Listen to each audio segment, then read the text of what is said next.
Okay. Bismillah ar-Rahman ar-Rahim. Alhamdulillahi Rabbil Alameen. Okay, dear believers, believe it or not, this talk tonight should be relatively short, but this talk is for our neighbors, especially right up C Street and right down C Street. That's what this talk tonight is for. And I'll tell you why. We have to take everything that people throw at us, no matter how silly it is, and use it for a benefit. Okay. Now, all of us know that last year we painted the Masjid. We was on a little beautification program, right? And then the next day, it turns into a junkyard, right? It turns into a junkyard, and there's junk cars all up and down the street on both sides, and all in the Masjid parking lot. And when people come back, they'll get the vision of a junkyard. So these videos right here, I'm going to take them to the mailboxes of all the people on the hill, so that they will, what we're doing in this video is giving the people right here our picture of who we are. You see, unless we tell people who we are, they won't know. You see what I mean? So first thing I want to do is go back to what we call transformation. What Islam means to us, it means transformation, and then it means transcendence. Transcendence means that you evolve above and beyond the things that used to hold you down. So, transformation to us looks like this. Originally, we're from Oakland, California. Our first masjid is in Oakland, California. And we were active in our own way in Oakland. I want to tell you a little bit about Islam. Islam inherited the civil rights movement. Islam inherited the civil rights movement. In other words, that was civil rights, integration type stuff, right? And then there was black nationalism, then black power, and then black liberation. BLA type stuff. Okay. Then after the transformation, we had people like Imam al-Alim. I think he took his Shahada in 1972. In fact, we was overseas when he took his Shahada. And so, some of our great personalities went through a natural process. Because remember, Imam Jamil was all SNCC too, Student Nonviolent Coordinating Committee, back in the day. But the whole society went through a transformation. Okay? So, they transformed from one stage after another till they reached Islam. That's the picture that we have of H. Rap Brown. Imam Jamil al-Amin. Imam Jamil al-Amin fell right in with the transformation. In fact, many of the members of the BLA and all of them, and later on the al-Islam movement, all of them were former revolutionaries and black nationalists. Now, where do we come in this? We're from Oakland, California. We were all part of a certain type of movement. Now, we want to give you an idea about our own personal transformation. So right here, you see at that time, this is about 69 or 70, this would be technically the sharpest Negro in the United States at that time. There's no doubt about that. Because Negroes didn't even wear mink in those days. This is ahead of New York in fashion and everything. Y'all didn't see this stuff till Superfly. That was 4 years later. was out of style by then. Okay. All this coordinated stuff, make hats, make hair sharp, you know. In those days, niggas wore, the African Americans coordinated their colors, not like people today. They wear red tennis shoes and orange hats. You couldn't do that. You had to be perfectly coordinated. Okay. Now that was our transformation. This is 11 channels. They didn't even have telephones in those days, in the cars. 11 channels. Wire 84808 probably was the number. Tenders, sharp, everything. So we made a transformation of our own. Our transformation was, we wind up here. This is Pete O'Neill. This is a letter from Africa. It says, Brother Musa, enjoyed the tapes very, very much. Please send more by my mother. Your homeboy from the days of struggle, Pete O'Neill. If y'all saw the video, Panther in Africa, anybody see that? Pete O'Neill, that's who it is. Okay. The transformation, we made our own transformation. We were a little bit different. I'll try to be brief. They had the Martin Luther King style, they had the Malcolm X style. And then they had something that nobody hardly knows about except a few people. Some referred to, when they talk about Philadelphia, it's Black Mafia, and what we call it was the underground liberation movement. That means we financed a lot of brothers. When I got in trouble with the government, I went to what we call East Africa. But before, we went to Algeria with the Panther Party. What I'm trying to tell our neighbors are that we are a continuation of that movement. That's what we are right here. If you see us making certain progress, we have certain characteristics in this center. It's called Masjid, like this center, you would call it your church. Masjid, school, business, and geographical integrity. The masjid is the place that brings us together. You see all kind of people coming here from time to time. You also remember when we came here, that was the hottest drug spot in DC. They had bumper-to-bumper traffic. Does anybody remember it was bumper-to-bumper traffic right across the street. So we just took flyers and stood in the on the street to the park and passed out flyers that all the dope buyers, and that's what we did. Maybe we had a little effect. Maybe we had a little effect on the neighborhood. So, our transformation is we transform from whatever we was in the dunya, whatever was happening with Jahiliyyah, to liberation. Like I said, we supported the liberation movement with money. No black people support each other with money, hardly. I don't even know any. Okay. So we transformed to Islam. Not that muckety-muck bow tie stuff, but real Islam.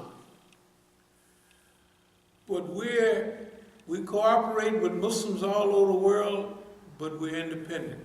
Now, the government don't like that. And I might have one little flyer. If I don't, I'll show it a little later. It'll give you an idea. This one will show you, this comes off the internet. This says, Revolution from Egypt to the Americas. Oakland and the American Islamic Revolution. That means Oakland is still on their mind. Then it has Imam Jamil Al-Amin, H. Rap Brown. Oakland and the American Revolution, what does he have to do with it? Then they have one of his close companions, Imam Luqman from Detroit. And then down here they have me. It's come off, we didn't make this flyer, it's come off the internet. What does that mean? Anybody that see that, it'll see H. Rap Brown, Imam Jamil Alameen, is in prison for the rest of his life, no possibility of parole. He's been in prison ever since 2000, March 2000. Your next friend here, Imam Luqman, was shot, some say 18, some say 21 times. Do you have an actual number? I don't know. I heard up those 21, 22. Huh? 21, 22, around there. Right. I heard 18 times and I heard 21 times. He was shot dead by the FBI.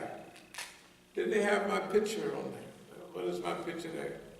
Okay. Remember, this is for the neighbors. This is not for you and I. This is for our neighbors. We want our neighbors, we're going to put them in their mailboxes, and so they will know who we are. We may go down this street, down that street. Let me get ready. Okay, so they'll know who we are and they'll know what we stand for. What does that have to do with people and how they live around us? Also, if you look at over here, first we bought this building. Then we bought the house next door. Then we bought that house next door. Then we bought property down there where I live and the property next to that.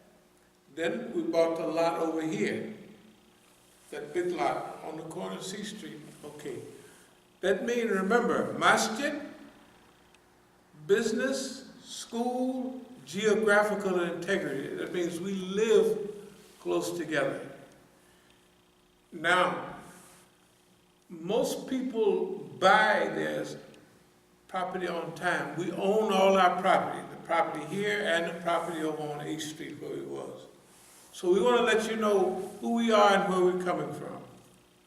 Our policy for changing the world is what we call nonviolent resistance. No matter what the news tell you about us or try to portray, we don't have a policy of violence. Nonviolent resistance. That's our policy. Nonviolent resistance to us means that the religious institutions should solve the problems of American society. Example,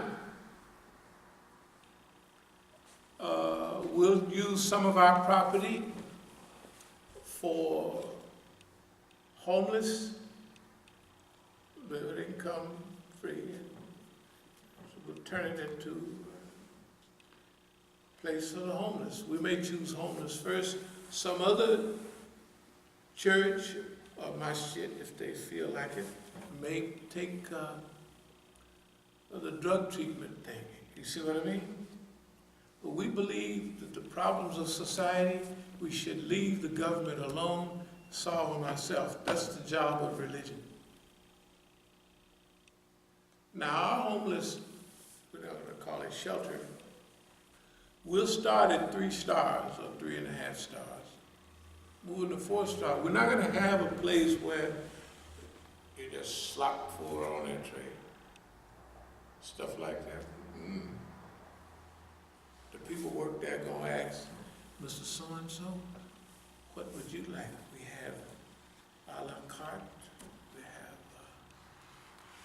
a menu of 3 things. What would you like?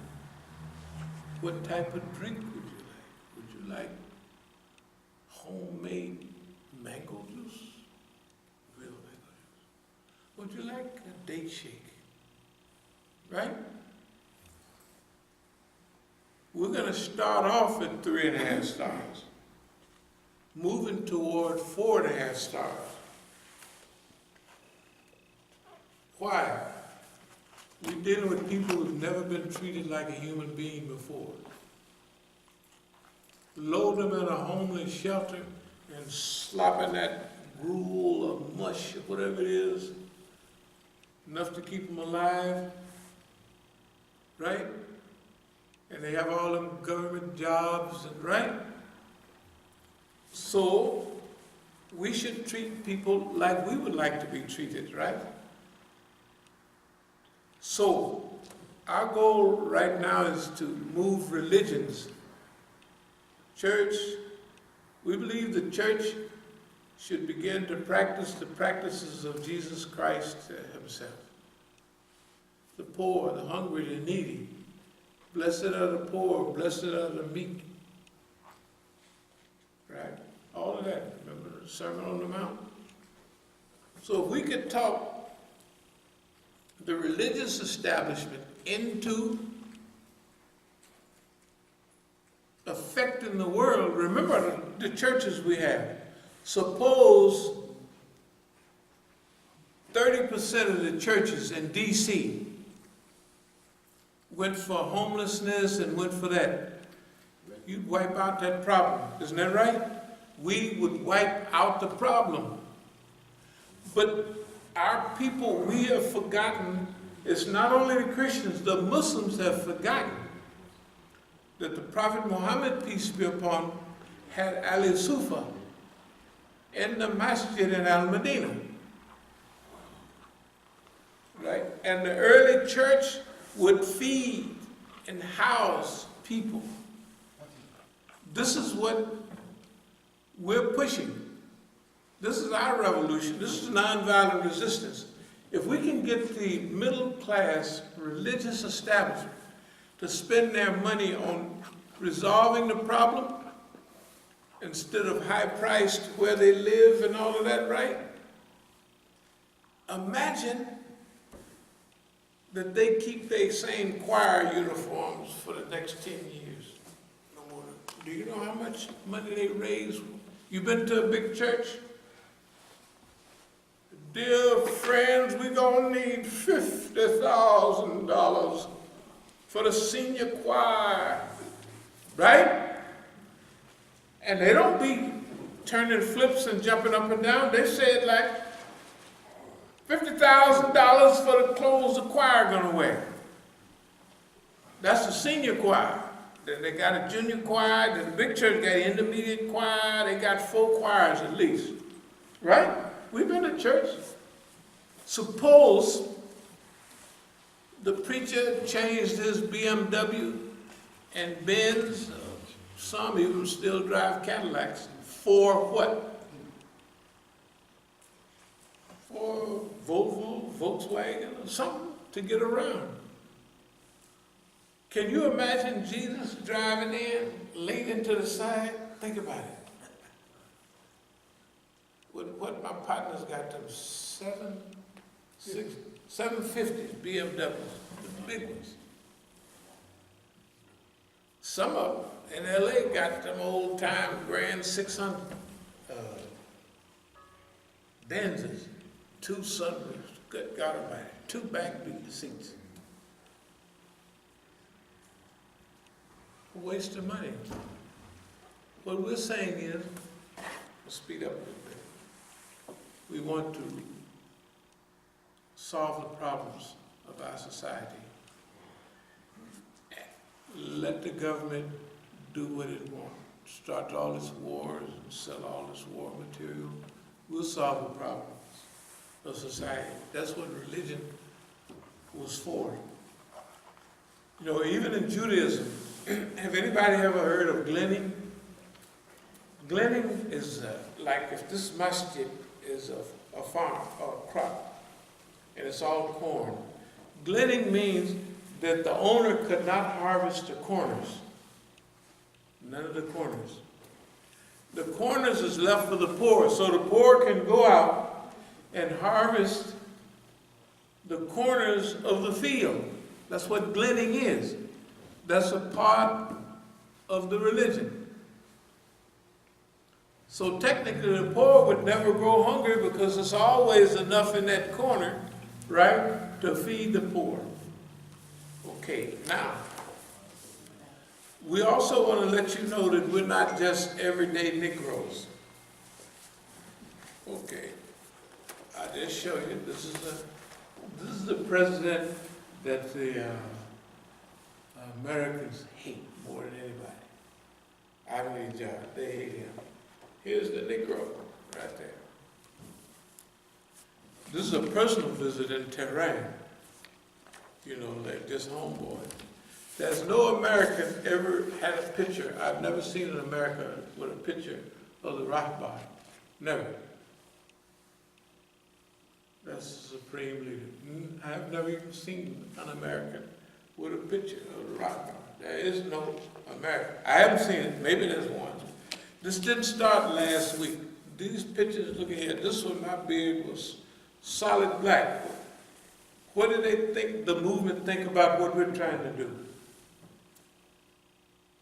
The head of the Pakistani movement, Shia. Head of the Sudanese movement, head of the Palestine movement, and the representative from the United States, the Negro. What do you think the Americans think about that? Do you think they like that? Heck no. And I'm just going to show one or two more. In fact, I'll stop. But one more. When they translate this, you know what they say? You got to keep an eye on that nigga, because he's advising the country. This is on their paper. This is a lecture at the University of Tehran. And they translate it, and it says, what it says is, Walayat al-Faqih is a safeguard against global destruction, something like that. Walayat al-Faqih. Okay, here's the point. The point is this, is that we're in the middle of your neighborhood. We want you to know who we are. We want this, remember, I'm going to put this in the mailboxes of the people. Now, starting next month, we're going to make neighborhood videos. A video for the neighborhood. And we'll just go around and drop them in mailboxes. Videos, they can watch them. Within a few months, the people will know who we are and what we're about. You see. So we have to direct. Now, for further, you can. Assalamu alaikum. It's nice to have you. All right. Alhamdulillah. No, alhamdulillah. So far, so good. We're glad to be of any. Yes, alhamdulillah. Make dua for us. You know, the dua of the traveler has more power than those sedentary folks like us. Yeah, thank you very much. Alhamdulillah. Okay. So,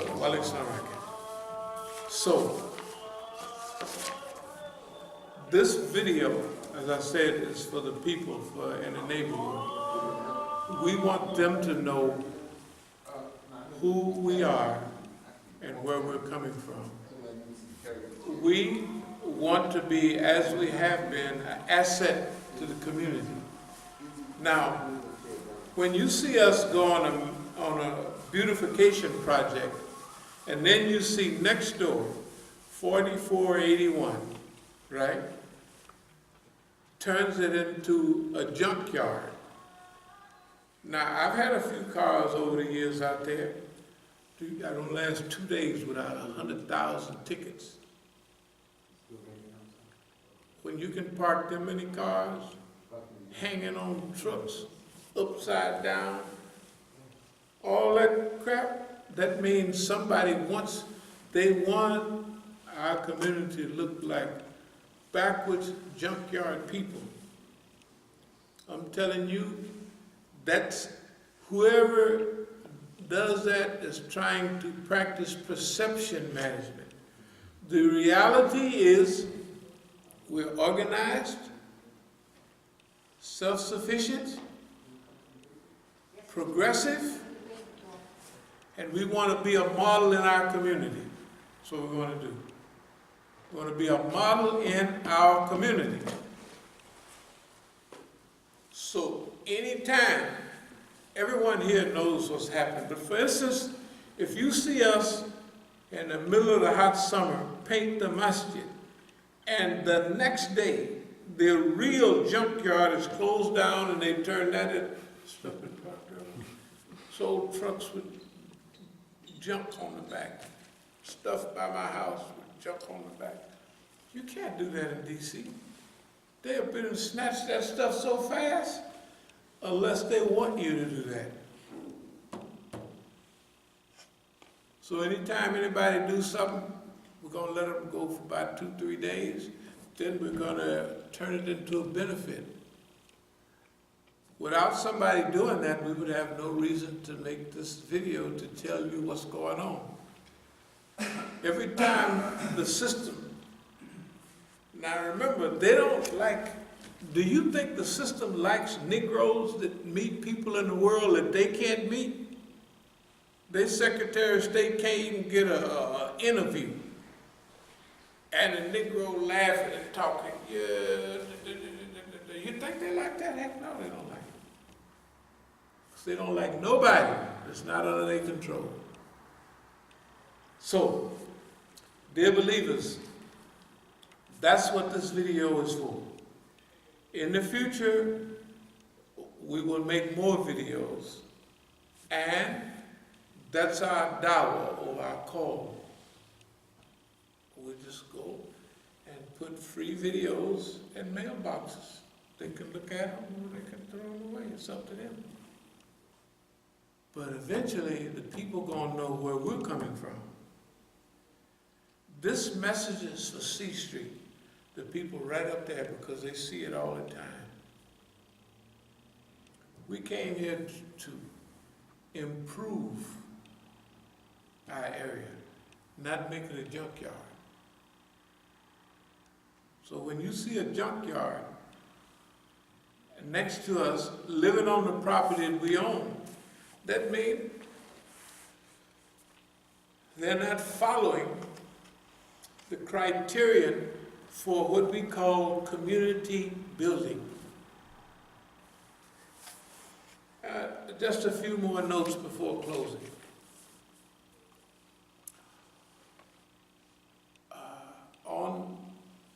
We'll have a program. We moved the program from June 17th of this month to Sunday, June the 24th. The reason the first Sunday right after Eid, 3 days before, they just gonna be collapsed. You know, just like we go through all of this, we need a few days to recover. So they do too. So we said we would move it back 1 week. Also, we'll have flyers ready that'll give us extra time to pass out flyers and to get around. To invite people. The program will be probably Nonviolent Resistance. It will explain to the DC area, either both in the flyer and in the program, where we're coming from now. We're going to talk about what our goals, hopes, and aspirations is for the short run and the long run. And we'll have food just like we always do, and whoever comes, they're welcome. Whoever don't, that's fine with us. But we're starting back our programs, so that usually every couple of months we would have a program. We'll have a program in Oakland too, and we'll start our programs there again. Anyway, are there any questions or comments about anything at all?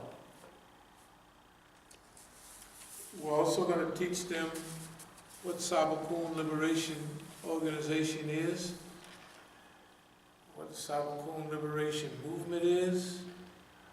We're going to teach them about what we mean when we say 2020 vision. We're going to teach them what we mean 2020 vision is our vision of what we want to look like, and the next is only 2.5 years away, technically. So we got a lot of work by then. And the medium range, we want to talk about 2018 to 2025. That's a little more structured and an outline where we want to be by then. So, the other thing is public relations.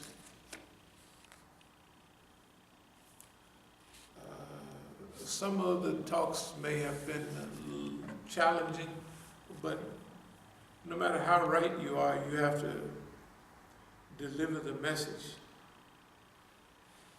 in a way that is received by the people. So we have to improve or re-improve on or adjust our attitude towards getting the truth out, but public relations. And not only public relations, but it relates to selling ideas. They call it selling ideas, like you sell products. We have to, some kind of way, deliver these, what we believe to be wonderful ideas of resilience and endurance, evolution and optimism.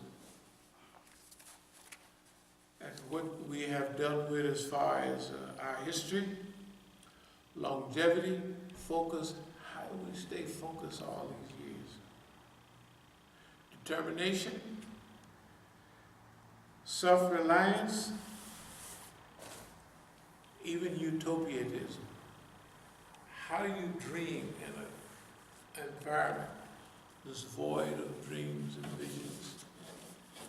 We'll also clear up for Oakland, it's the Brotherhood list in Oakland, the Brotherhood list for DC, for LA. We will eventually